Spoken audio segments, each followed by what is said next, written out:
नमस्कार। ऐसे कि अभी तो पितृपक्ष चल रहे हैं, तो इस बारे में हमने अपने पिछले वीडियो में भी बात किया था और आज फिर से एक बार इसी टॉपिक में मैं थोड़ी सी विस्तृत जानकारी देना चाहूँगी, क्योंकि कई लोगों को इस तरह की कन्फ्यूजन्स हैं कि पितृपक्ष क्या है, क्यों किया जाता है, क्यों ज़रूरी है, क्या सच में ये मान्यता है कि कोई अंधविश्वास है। तो इस तरह के टॉपिक्स में थोड़ी सी विस्तृत जानकारी के साथ आज ये वीडियो स्टार्ट करूँगी आपके साथ। तो पहले बात कर लेते हैं कि पितृपक्ष है क्या। एक्चुअली जैसे कि साल में 365 दिन होते हैं, उसमें पितृपक्ष 15 दिन की एक अवधि है। इस साल 17 सितंबर से 2 अक्टूबर की जो अवधि है वो पितृपक्ष है। इस अवधि में पितृपक्ष पड़ा है, तो इस अवधि में क्या करना चाहिए, क्यों करना चाहिए। पितृपक्ष क्या है? पितृपक्ष वो पक्ष है जब हमारे पितृ यानी हमारे पूर्वज जो अब इस संसार को छोड़कर जा चुके हैं, जैसे कि दादा परदादा, उससे पहले के जो पूर्वज वो जो संसार को छोड़कर जा चुके हैं, इस पक्ष में माना जाता है कि वो फिर पृथ्वी में आते हैं हमें देखने, हमें आशीर्वाद देने। कुछ हमारे कर्म हैं, कुछ ऐसी रिस्पॉन्सिबिलिटीज़ हैं जो हम निभाएंगे, कुछ ऐसे रिचुअल्स हैं जो हम निभाएंगे, तो उनको इस चीज़ से मुक्ति प्राप्त होती है। और उनको मुक्ति प्राप्त होने के बाद जो उनका सुफल है वो हमारे जीवन में बहुत अच्छा असर करता है। कई बार हम देखते हैं कि हमारे कामकाज या ज़िंदगी बिल्कुल स्टक सी हो जाती है, सब कुछ रुक जाता है, कामकाज बहुत धीमे चलने लगता है, कुछ भी घर में शुभ नहीं होता। कई बार इन सारी चीज़ों की जो जड़ होती है वो होते हैं पितृदोष।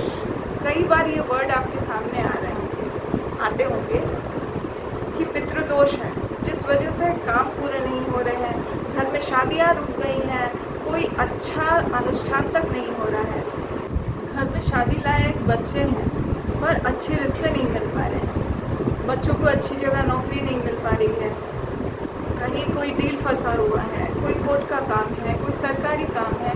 बहुत कुछ ऐसा होता है कि बड़ी बड़ी कारणों से नहीं, बहुत छोटे छोटे कारणों से ये बड़े बड़े काम रुके हुए हैं। आपको ध्यान भी नहीं जाता कि ये सारी गड़बड़ियाँ पितरों के दुष्प्रभाव से हो रहे हैं। आपके कुछ ऐसे कर्म हैं, आपकी जो रिस्पॉन्सिबिलिटीज़ हैं, आप पितरों की तरफ वो रिस्पॉन्सिबिलिटीज़ आप निभा नहीं रहे हैं, जिस वजह से ये दोष आपको है। और इस दोष की वजह से आप अपने प्रेजेंट लाइफ में ये सब कुछ फेस कर रहे हैं। तो आप इस बात को समझिए, जो प्रेजेंट लाइफ में आपके साथ हैं, जो फैमिली आपके साथ है, उनके साथ साथ आपकी रिस्पॉन्सिबिलिटीज़ उनके लिए भी हैं जो इस दुनिया को छोड़कर जा चुके हैं। उनकी रिस्पॉन्सिबिलिटीज़ आपको साल में सिर्फ एक ही बार तो निभानी है। पितृपक्ष के दौरान आपको सिर्फ कुछ अन्न और जल की आशा करते हैं वो आपसे, आपको सिर्फ उतना दान देना है उन्हें, आपको श्रद्धापूर्वक एक छोटा सा काम कर लेना है उनके लिए।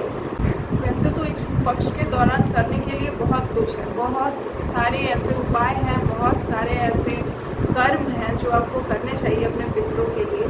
पर बहुत बड़ा कुछ अगर आप नहीं कर सकते या नहीं कर पा रहे हैं तो आप छोटे चीज़ भी कर सकते हैं, छोटा उपाय।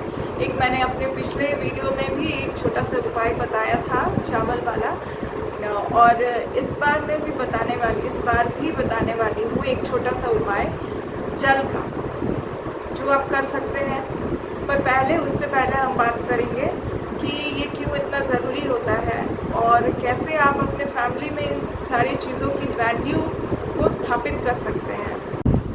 आप चाहे जहाँ भी हो, चाहे गांव में हो, शहर में हो, न्यूक्लियर फैमिली में हो, चाहे आप जॉइंट फैमिली में रह रहे हो, रेंटल हाउस में रह रहे हो, तो भी कर सकते हैं, बिल्कुल भी कर सकते हैं। इसे कोई भी कर सकता है, ऐसा कोई निषेध नहीं है कि आप नहीं कर सकते, बिल्कुल कर सकते हैं। अपने पितरों की पूजा, पितरों की सेवा हर एक बेटे की है। तो बात करेंगे इस बारे में कि आपको करना क्या है। पहले मैं आपको ये बता दूं, जब भी आप ये काम करेंगे, अपने से छोटे भाइयों को या अपने बच्चों को, अपने बेटों को ज़रूर इन्वॉल्व करें इन सारी चीज़ों में, ज़रूर उन्हें वैल्यू बताएं, पितरों की वैल्यू, पितृपक्ष की वैल्यूज़, जब आप तैयार करें ये सारी सामग्रियाँ और पूजा की तैयारी करें तो उन्हें ज़रूर इन्वॉल्व करें। ऐसा करने से ये होगा कि वो बचपन से ये चीज़ देखेंगे, जानेंगे और अपने समय पे ये सब कुछ करेंगे, क्योंकि हमें अपने कल्चर से, अपने ट्रेडिशन से जुड़े रहना चाहिए। अपने बच्चों को अपनी जड़ों से जोड़ कर रखना चाहिए। अगर हम अभी से ही इन सारी चीज़ों में उन्हें इन्वॉल्व करेंगे, उन्हें उनके वैल्यूज़ बताएंगे, तो बच्चे अपने टाइम पे ये ज़रूर करेंगे। क्योंकि आजकल के बच्चे कुछ ऐसे हैं ना कि सिर्फ ट्रेडिशन है ये कहने पे वो नहीं मानने वाले। क्यों, कैसे, किस लिए जैसे सवाल उनके मन में बहुत आते हैं। तो सबसे पहले तो आपको जानकार होना होगा उनको जानकारी देने के लिए। तो आप सबसे पहले इन सारी चीज़ों को क्लियर हो जाइए कि क्या है, कैसे होता है, क्यों करना ज़रूरी है, पितृपक्ष इतना इम्पोर्टेंट क्यों है। ये सारी जानकारियाँ आप लेकर बच्चों को ये सारा कुछ समझाइए, ताकि बच्चे ये जानें कि ये लाइफ में कितना इम्पोर्टेंट है। इन सारी चीज़ों को पीढ़ी दर पीढ़ी आगे बढ़ाना कितना ज़रूरी है, ये सब कुछ आप समझिए। उसके बाद उन्हें भी समझाइए कि कैसे उन्हें खुश रखने पर, अपने पितरों को खुश रखने पर हम कैसे खुश रह सकते हैं, कैसे उन्हें हम दान देकर उनका फल हम पा सकते हैं। तो ये सारा कुछ आप सिखाइए, समझाइए, ताकि बच्चे भी आगे बढ़कर ये सब कुछ करें और अपनी जड़ों से बिल्कुल जुड़े रहें। ऐसा तो सिर्फ इंडिया में नहीं होता, बाकी ऐसा कौन सा देश है जहाँ पे पितरों की पूजा नहीं होती? कौन सा ऐसा धर्म है जहाँ पितरों की पूजा नहीं होती? आप एक बार रिसर्च करके देखिए, एक बार खुद सोच कर देखिए। हर एक धर्म सिखाता है पितरों की पूजा करना। हर एक धर्म में पितरों के लिए कुछ ना कुछ कर्म है। अगर इस पितृपक्ष आपने अभी तक कुछ भी नहीं किया है तो मैं आपको बताऊंगी बहुत छोटा और बहुत आसान सा उपाय, जो कि बिल्कुल अचूक उपाय है, बहुत ही अप्रोप्रिएट है। तो सबसे पहले आपको लेना होगा एक तांबे का लोटा। लोटे में आप पानी भर लीजिए और पानी में आपको डालना है थोड़ा सा तिल, थोड़े से जौ के दाने, थोड़े से मिश्री के दाने, और हाथ में आपको पकड़नी है कुश। उस कुश को आपको इस तरह से पकड़ना है कि जब आप जल डालें तो कुशा के थ्रू जल बहने लगे। तो ये आपको कहाँ करना है, क्या करना है इसका?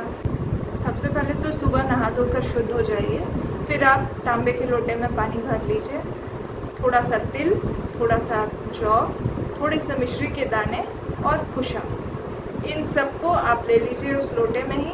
और फिर आप अपने घर के बालकनी में, गार्डन में या फिर मेन डोर में ये कर सकते हैं। तो आप जहाँ कहीं भी खड़े हों, आप इस बात का ध्यान रखिए कि आपका जो फेस है वो दक्षिण की ओर हो, यानी साउथ की तरफ आपको देखना है।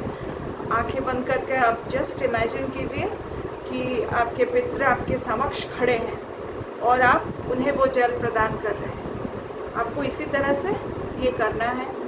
धीरे धीरे आप डालिए। सबका नाम ले सकते हैं तो नाम ले सकते हैं, या तो आप उन्हें सिर्फ याद ही कर सकते हैं। तो उनको याद करके उनका चेहरा कोशिश कीजिए कि वो बिल्कुल अच्छे स्वस्थ रूप में आपको नज़र आए। ऐसे आप इमेजिन कीजिए कि सामने वो खड़े हैं और आपके जल को वो ग्रहण कर रहे हैं। आपको उनसे ये प्रार्थना करनी है कि आप जो आए हैं, मैं अपने तरफ से ये जल आपको दे रहा हूँ, आप प्लीज़ संतुष्ट होइए और हमारे घर को भी सुख शांति में रखिए। अगर हमसे कोई नाराज़गी है आपकी, या फिर अगर हमसे कोई गलती हुई है तो हमें प्लीज़ माफ़ कर दीजिए। जानकारी की कमी की वजह से अब तक हमारे हाथ से शायद आपको कुछ मिल ना पाया हो, पर अब से इस साल से हमने शुरुआत की है और हम कोशिश ये ज़रूर करेंगे कि हमारी अगली पीढ़ी तक ये रिचुअल जाए, जो कि हर साल आपके लिए कुछ ना कुछ किया जाए, आपको दान दिया जाए। इस तरह से आप प्रार्थना कर सकते हैं। इस तरह के छोटे छोटे उपाय से आप अपने पितरों को खुश कर सकते हैं। मैंने अपने पिछले वीडियो में भी बहुत ही छोटा और बहुत ही अच्छा उपाय बताया है। आपको अगर वो पसंद आए तो आप वो देखकर कर सकते हैं, या फिर ये जल वाला आपको पसंद आया तो आप ये कर सकते हैं। जो आपको सुविधा हो, जो आपके लिए इजी हो, आप उस चीज़ को कीजिए, पर ज़रूर कीजिए। बिल्कुल कुछ ना करने से अच्छा है कि आप कम से कम छोटा कोई उपाय भी कर लें। तो हो सकता है इससे आपके पितृ जो इतने लंबे समय से आपसे नाराज़ चल रहे थे, शायद आपके इस छोटे से काम से भी खुश हो जाएं और आपका जो पिछला दोष है उससे आप मुक्त हो जाएं। तो ऐसे छोटे छोटे और भी उपायों के लिए आप मेरे चैनल को सब्सक्राइब कर सकते हैं। आपको अगर वीडियो पसंद आया तो प्लीज़ लाइक कीजिए और इंतज़ार कीजिए कि मैं नेक्स्ट वीडियो में और भी क्या नया लेकर आऊँगी आपके लिए। इसके लिए आप सब्सक्राइब कर लें इस चैनल को। नमस्कार।